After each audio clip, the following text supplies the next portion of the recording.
नमस्कार मु चिन्मयी आज खबर को आपण मानकु स्वागत। ट्रक धक्का दुईटी हाथी मृत और गोटे हाथी करुछि मृत्यु सहित संग्राम। कूअरु महिला मृतदेह उद्धार। बन्यारे नष्ट होइथिबा तरभा ब्लॉक को निष्ठा परिवार रिलीफ बंटन। सब बुहाइला कांदरे गरीबों को भगवान साहा। साबत मार अत्याचार रे 7 वर्षर शिशु छटपट।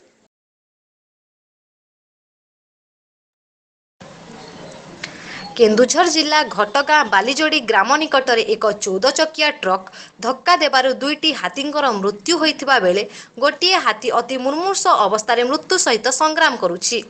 गतकाली रात्रि 2 घंटा समय दुईटी माई हाथी और तांकर एक छुआ हाथी रोड पार हेउथिबा समय जोड़ारू लुहापथर बेटे एक 14 चकिया ट्रक धक्का देबारु छुआ हाथी और तार मां मृत्यु होइथिबा बेले गोटे हाथी जंत्रणा छटपट हेउथिला। खबर पाई निकटस्थ फॉरेस्ट रेंजर्स दल घटनास्थले पहुंची हाथी को बंचाइबा पाई चेष्टा चलाउछंती। देवगढ़ पौरांचल वार्ड नंबर 5 जगतीपाली रे घटी जाइछि एक अभावनीय घटना। जड़े विधवा महिला अनिता साहू बहु दिन कर्कट रोग रे पीड़ित थिले। स्वल्प रोजगार रे पुत्र सुब्रत निज मां को औषध देबारे लागिथिले, किंतु पुअर कम रोजगार को निज परिवार संभाली औषध जोगाउथिबारु अनिता सबुबेले चिंतित रहुथिले। गतकाली रात्रि समय समस्ते सोई सारिबा परे अनिता घर पछपटे थिबा कुओं को डेई आत्महत्या करिथिले।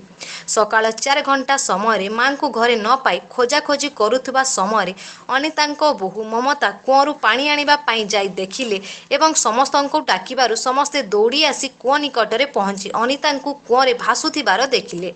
खबर पाई निकटस्थ थानाधिकारी घटनास्थले पहुंची कुओंरु अनितांको शव उद्धार करी पंचनामा करिबाकु पठाई तदंत जारी रखिछंती। गत 13 तारिख बन्यारे सोनपुर तरभा ब्लॉक बहु मात्रा रे होइछि क्षतिग्रस्त। एक कथा सोशल मीडिया रे प्रचारित हेबारु साहाय्यर हाथ बढ़ाइछंती निष्ठा परिवार। गतकाली उक्त निष्ठा परिवार 40 जन सदस्य तरभा ब्लॉक को आसी हरिजनपड़ा तुलुंडा और नड्डा ग्राम रे पहुंची चूड़ा चाउल लुगापटा बिस्कुट और पॉलिथिन बंटन करुथिबार देखिबाकु मिलिथिला एवं आगामी दिन में निकटस्थ विद्यालय को समस्त सहयोग कराजिबो बोली प्रकाश करथिले निष्ठार सदस्य माने।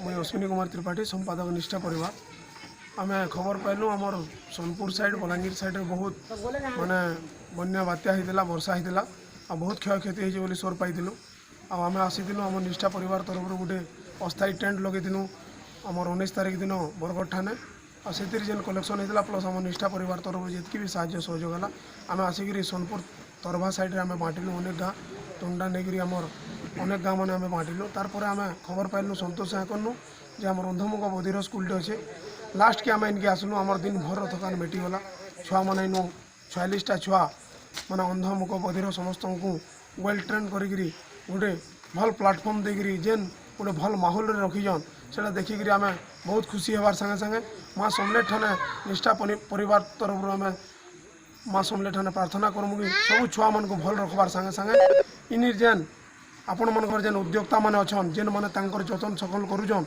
से मन को भी माँ समले तार पनत कानी उड़ेकरी भल कर रखुचे कि छुआ मन को आपण मैंने आगे बड़ करबे आ ताको भल मनुष्य करबे बोली माँ समले मोर दलिए। गरीबों को भगवान साहा। गरीब लोक माने सबु क्षेत्र में पछरे पड़ुछंती। घटनाक्रमे 22/8 आज बिनका ब्लॉक निकटस्थ मनोहरी पड़ार आनंद मल्लिक देह खराब हेबारु घर लोके तुरंत बिनका चिकित्सालय को नेथिले एवं चिकित्सित अवस्था तांकर प्राणवायु उड़ी जाइथिला। आनंदंकर परिवार गरीब होइथिबारु आम्बुलांस रे शव नेबार अक्षम होई जेते चेष्टा करिथिले मध्य चिकित्सालय तरफरु तांको कोनोसी साहाय्य करा जाई नथिला। शेषरे आनंदंकर परिवार लोके कांधरे शव को नै 2 किलोमीटर रास्ता अतिक्रांत करिथिले। रास्ता रे जाउथिबा लोके पचारिबारु चिकित्सालय रे साहाय्य कले नाही जाबतीय गालीगुलज कले बोली अभियोग करिथिले। चिकित्सालय अधिकारी को पचारिबारु आमे सबुकु जगी बसिबु बोली उत्तर देथिले। तेणु उक्त अधिकारी विरुद्ध रे कार्यानुष्ठान ग्रहण करने बिनकावासी दाबी करिसंती। माँ पिला मानकर साहा होई थाए जेते झड़ झंझाल आसिले माँ तार पिला माननकु निज पणत कानी तले ढांकी रखे, किंतु माँ मरीगला परे छुआटी होई जाए बेसहारा। ସ୍ତ୍ରୀ ମରିଗଲା ପରେ ଯଦି ସ୍ୱାମୀଟି ଦ୍ୱିତୀୟ ବିବାହ କରେ ପ୍ରେମ ନିଶାରେ ନିଜର ପୂର୍ବ ଛୁଆଟିକୁ ଭୁଲିଯାଏ। ଏଭଳି ଏକ ଘଟଣା କେନ୍ଦୁଝର ଜିଲ୍ଲା ଜଙ୍ଗିରା ଅନ୍ତର୍ଗତ ତହଣା ହତା ଗ୍ରାମର ରସାନନ୍ଦ ପରିବାରରେ ଦେଖିବାକୁ ମିଳିଛି। ସାବତ ମାର ଗଞ୍ଜାଣରେ ଛଟପଟ ହେଉଛି ଏକ 7 ବର୍ଷର କୁନି ଝିଅ।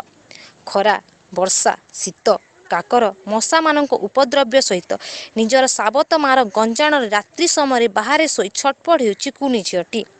ପ୍ରେମର ନିଶାରେ ଅନ୍ଧ ପାଲଟିଛି ଜନ୍ମିତ ବାପା। କବାଟ ଝରକା ବନ୍ଦ କରି ସାବତ ମା ଓ ଜନ୍ମିତ ବାପା ଆରାମରେ ଘରେ ଶୋଇ ରହି 7 ବର୍ଷର କୁନି ଝିଅକୁ ବାରଣ୍ଡାରେ ଶୁଆଇ ଦେଇଥିବା ବେଳେ ଜଣେ ଗ୍ରାମବାସୀ ଦେଖି ଆଶ୍ଚର୍ଯ୍ୟ ହୋଇଥିଲେ। ତେଣୁ ତୁରନ୍ତ କୁନି ଝିଅକୁ ଉଦ୍ଧାର କରିବାକୁ ପ୍ରଶାସନକୁ ଗ୍ରାମବାସୀମାନେ ଦାବି କରିଛନ୍ତି। କାନ୍ଥ ନାହିଁ, କବାଟ ନାହିଁ, ତୁ ଏକୁଟିଆ ଶୋଇଛୁ? ଆଉ ତ ଭାଇ ହଁ ସେଇ ଘରେ କଣ ପାଇଁ ଶୋଇତେ ଦେନେ ତୋତେ? ଲାଇଟଟା ଦେଲେ ହଁ ଓହୋ ଛୁଆ ଏଠି ମଶାରେ କି ଶୋଇଛୁ ମା? ଏନି ଏଠି ଏଇଠି ଶୋଇଛୁ, ମଶା କାମୁଡ଼ି ଦଉଛନ୍ତି, ତମ ଘରେ ଶୋଇ ନାହିଁ? ସେ ଘରେ ଶୋଇଲୁ ନାହିଁ?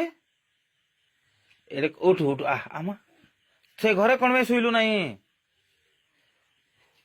କଣ ପାଇଁ, କିଏ ମନା କଲା? ଆଁ ଆରେ ସେଇ ଘରେ କଣ ପାଇଁ ଶୋଇଲୁ ନାହିଁ? କଣ ପାଇଁ ମା?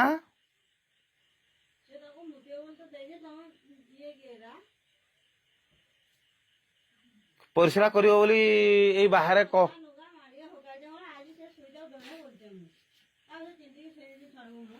ତ ନିଜ ଛୁଆ ହେଇଥିଲେ ତୁ ଏମିତି କରିଥାନ୍ତୁ?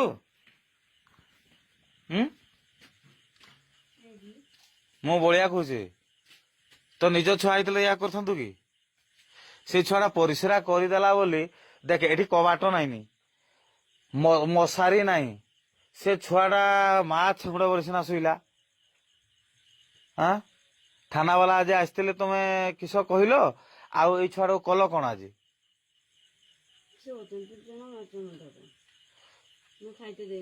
ଆରେ ମାରିବା ପିଟିବା ତ ଦୂରର କଥା, ଛୁଆଟାକୁ ପାଖରେ ତୁ ଶୋଇତେ ନାହିଁ ମାନେ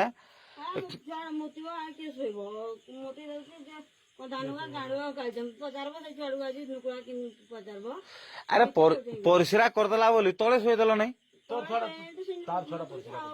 ଆଉ ତୋ ଛୁଆଟା ପରିସ୍ରା କରୁନି, ଛୋଟ ଛୁଆଟା? ନାଇଁ ନାଇଁ ଡରୁଆ କରିବ ଯେ ତଳେ ଶୋଇଦେଲ ନାଇଁ? ଆରେ ନାଇଁ ତମର ଏଇ ଘରେ କବାଟ ଲାଗିଛି, ଏଟା ଏ ଘରଟାରେ କବାଟ ଲାଗିଛି କି ନାଇଁ?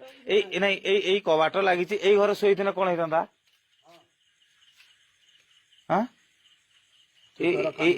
ଏଇ ଛୁଆଟା ଦେଖ ତ ଏଇଭଳିଆ କିସ ଶୋଇଛୁ, ତୁ ଏଠି ଏକୁଟିଆ ଡରିବ ନା ସେ ଛୁଆଟା ନ କହ ଦିକା? ଏଇଟା କଣ ଠିକ ହଉଛି? ସେ ଛୁଆଟା ତାର ତମେ କିସ ପାଇଁ ଡରିଲ? ଏଠି ଆସ କଣ ଲୁଚୁଛ? ଦେ ଆଇ ନାଇଁ ତମମାନଙ୍କର କେତେ ଓଜନ ମୁଁ ଜାଣିପାରୁଛି। ଏଇଠୁ ଭେଲୁଲେସ ପିଲା ସବୁ ଆସିଛ, ତମେ ସାମ୍ନାରେ ଆସିକି ଦେଖୁନ, କାଲି ମ୍ୟାଡାମ କତିରେ କହିବା। ଏରେ କବାଟ ଲାଗିନାହିଁ, କବାଟ ଲାଗିନାହିଁ, ସେ ଛୁଆ ଏକୁଟିଆ ଶୋଇଛି, ମଶାରୀ ନାହିଁ ଏଇ ଘରେ। ତାକୁ ସେଇ ତଳେ ଅଲଗା ଶୋଇ ଦେଇଥିଲେ କଣ ହେଇଥାନ୍ତା ଖଟଟା ପକେଇକି?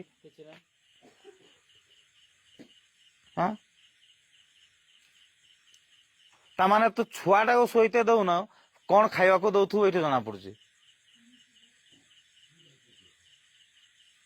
ଏଇଟା କଣ ଠିକ ହଉଛି ତୋର କର୍ତ୍ତବ୍ୟ? ନାଇଁ ସେ ମୁତିଲା ବେଳେ ମୁଁ କାଲି ବାଲ୍ଟି ମାଡି ନୁକା ହକାଣି ବେଳେ ମୁଁ ଆଜି ଦେଇଛେ ନା ତ ଘରେ କାଲି ମୁଁ ବୁଝିଲି ଯେ ସେ ପରିସ୍ରା କରିଦେଲା ବୋଲି ଦେଇଦେଲୁ। ନାଇଁ ଯଦି ଶୁଣ ପରିସ୍ରା କଲା ବୋଲି ତାକୁ ଦେଇଦେଲୁ ସେଠିକି, ଆଜି ପରିସ୍ରା କଲା ବୋଲି ଦେଇଦେଲୁ, ସେଇ ଖଟରେ ତାକୁ ଅଲଗା ଦେଲୁ ନାହିଁ। ଏଠି ନିଜେ ତୁ ଏକୁଟିଆ ଡରବୁ କି ନାଇଁ କତ ଶୋଇବା ପାଇଁ ମେଲା ଘରେ? ସେ ଛୁଆଟା